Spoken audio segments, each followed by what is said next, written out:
నమస్తే అప్ప, నేనేప మీ రాయలసీమ బిడ్డ. మన విమానం దిగినాం కదా సేలంలో. ఎయిర్పోర్ట్ నుండి సేలానికి 10 కిలోమీటర్లు అంటప్ప. విమానం దిగిన వాళ్ళంతా డైరెక్ట్ బస్సులేకి వస్తున్నారప్ప. ఎందుకంటే టాక్సీ వాళ్ళు చెంపదింగుతారప్ప రేట్లు. బయలుదేరినామప్ప. ఆ మాట చెప్పాలి కానీ బస్సు ఛార్జ్ చాలా తక్కువప్ప ఆంధ్రాతో పోల్చుకుంటే. ఏడు చూడప్ప, రోడ్ల మీద గోడల మీద కానీ చేపల ముందర కానీ వీళ్ళ భాష తప్ప వేరే భాష ఉండదు తప్ప 90% అంత ప్రేమ వీళ్ళకంటే. వచ్చేసినామప్ప. ఊరు చాలా పెద్దదే కానీ పెద్ద పెద్ద బిల్డింగ్ లేవప్ప. నాకు ఈ వాతావరణం చూస్తుంటే ఏమనిపిస్తుంది అంటే 10 సంవత్సరాల వెనకాల పడినట్లున్నారు. ఎందుకంటే కట్టు బోటు ఇంకా పాత రకంలోనే కనపడుతుంది నాకు. ఇదప్ప ఈ డిజైన్ కనపడి ఇచ్చిందంటే మనం మెయిన్ ఊర్లోకి వచ్చినట్లప్ప. బస్సు దిగుతానే టికెట్ తీసుకున్నారు లేదని చెక్ చేస్తున్నారు. తీసుకోకపోతే దిగుతారు. అట్లే మెయిన్ రోడ్ లో పెద్ద ఫ్లైఓవర్ ఉంటుంది, అది దాటుకుంటే మనం బస్ స్టాండ్ కి పోతాం. కొంచెం తెలుగు ఉండి చదువుకోండి తమిళ వాళ్ళంతా వేరే రాష్ట్రాలకి పని చేసుకుంటున్నారు. అందుకే మనం తమిళోడు ఆడైనా బతుకుతా అంటాడు అని అంటాం మామూలుగానే. కానీ వాడు వాళ్ళ ఊర్లో బతకలేడు. తోకం చూసుకునే తప్ప ఇది పిల్లప్పుడు చూసుకుంటాను. ఇప్పుడు చూసుకోము. బస్ స్టాండ్ లెక్క వచ్చేసినాము.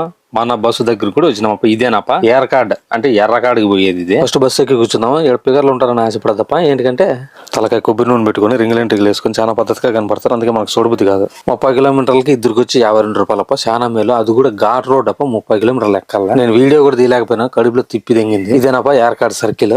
సర్కిల్ లోనే కొనుక్కోవాలా. రూముల దగ్గర ఉండవు, ఎందుకంటే చాలా దూరంగా ఉంటాయి రూములు. కొడుగులు అన్నాము, తునకలు ఆర్డర్ ఇచ్చినాము. రూమ్ దగ్గరికి బండి మాట్లాడుకున్నాం. ఈ ఊరికి ఎంతమంది వచ్చిన రిసార్ట్లు, రూములు, లాడ్జ్లు చాలా ఉన్నాయి. బస్సు దిగుతాన్ని లాడ్జ్లు ఎదుర్కొంటారు నాయలు. పర్వాలేదప్ప, నమ్మొచ్చు మనుషులు నీడ. రూములు కూడా చాలా రేటు తక్కువే. ఇంతగా ఏందో తీయడానికి వద్దనప్ప. చాలా మంచి ప్లేస్ అప్ప. ఇది చాలా అందాలు ఉన్నాయి. ఊటీను కొడైకెనాల్ ఇట్లాంటి ప్లేస్ అంట. పొద్దున్నే కూడా వీడియోలు తీసినాయి. ఆ వీడియోలు కూడా ఉన్నాయి, దగ్గరలో పెడతాను. ఇంకా పాట ఒకటి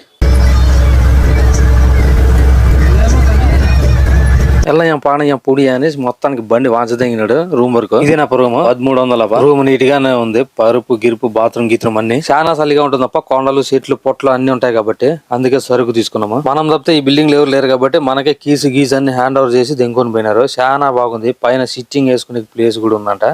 సిట్టింగ్ వేసుకునే ప్లేస్ ఇది. కామాట చెప్పాలి కానీ లవర్లు వేసుకుని వస్తే భలే ఉంటుంది అప్పుడు. ఇంకా అంతా మేము మొగలు వచ్చినాం కాబట్టి సిట్టింగే మనకి హ్యాపీ. భలే ఉందప్ప. మొబ్బు కాబట్టి ఇప్పుడు ఏంది కనపల్లే. పొద్దున్నే మీకు ఖచ్చితంగా వీడియో చూపిస్తాను. ఒకసారి సరుకు ముందర పెట్టుకొని కూర్చున్నాము. చూడండి. ఏమనుకోద్దండి. చలి తెంగుతుంటే వచ్చినాం దిక్కుదలకి అంతే. ఇంకా షేర్స్ కొట్టినాం. తాగేది అక్కడ చూపించండి. బూ కూడా రేటు తక్కువ, తినే కూడా బాగా రుచిగానే ఉంది. డబ్బులు పెట్టి తీసుకుని దానికి న్యాయమే అనిపించింది. కొంచెం అయినాక సోలు ఎచ్చగా చేసుకుని మందు కూడా అయిపోతుంది. ఈ పొద్దుడు చాలు కానీ వీడియో నచ్చితే లైక్ షేర్ ఫాలో కూడా.